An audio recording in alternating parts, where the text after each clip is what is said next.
Halo Sobat Wadrus Nikon, pimen kabare. Kali ini saya akan berbagi tips dan pengalaman seputar peralatan motret sepak bola.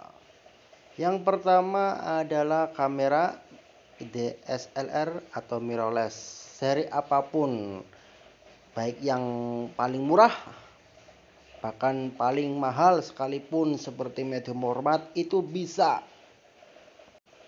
Tapi saya saranin buat Sobat Badrus Nikon pakai kamera yang terbaru, karena yang terbaru pastinya lebih baik. Walaupun semua hasil tergantung usernya. Dan yang kedua adalah lensa. Lensa ini bisa kit width, dan yang jelas harus tele ya, biar dapat momennya. Untuk lensa tele saya saranin buat pemula pakai 70-300 mm. Itu lensa murah, di bawah 1 jutaan sudah dapat second ya. Apalagi Canon bisa dapat ya 500-an lah, seperti itu. Dan jangan ketinggalan pula lensa kit atau lensa wide lah, standar. Gunanya untuk foto line up. Jadi kan kalau pas di liga itu kan, pengalaman saya kan itu kan, jadi pemain keluar dari lorong, terus pemain berbaris dan akan mengadakan sesi pemotretan line up. Itu kan motonya itu kan samping lapangan ya.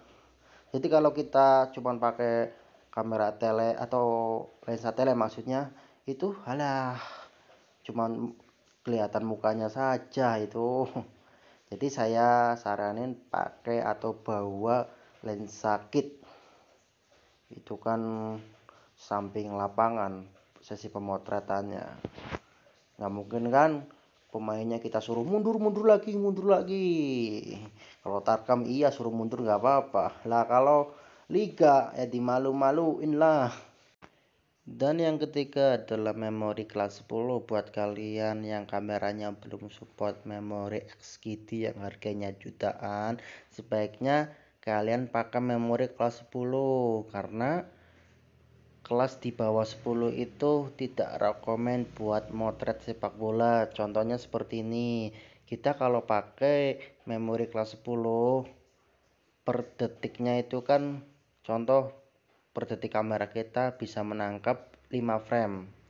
Tetapi kalau kita pakai kelas di bawah 10, kita paling hanya bisa menangkap 1 detik itu 2 atau 3 frame.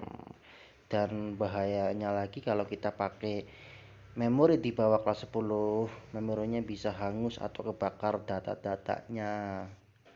Dan selanjutnya ada monopod. Monopod ini tidak kalah pentingnya ya, gunanya untuk menstabilisirkan tangan kita saat menekan shutter.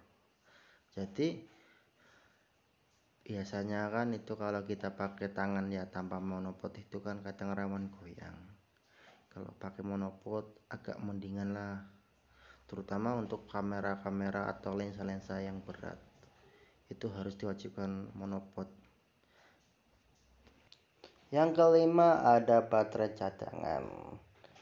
Jadi kalau motret bola itu kan terlalu banyak jepretan ya, jadi baterai cepat habis, dan saya sarankan bawa baterai cadangan buat jaga-jaga. Selanjutnya ada memori cadangan. Memori cadangan ini sangat penting karena buat backup ya. Pengalaman saya sempat terjadi memori kebakar atau file-file itu kebakar karena memang memorinya sangat panas ya. Jadi saya mensiasati itu setiap babak kedua mulai saya ganti memori atau saya ganti kamera yang sudah ada memorinya, seperti itu. Dan yang selanjutnya ada kursi mini.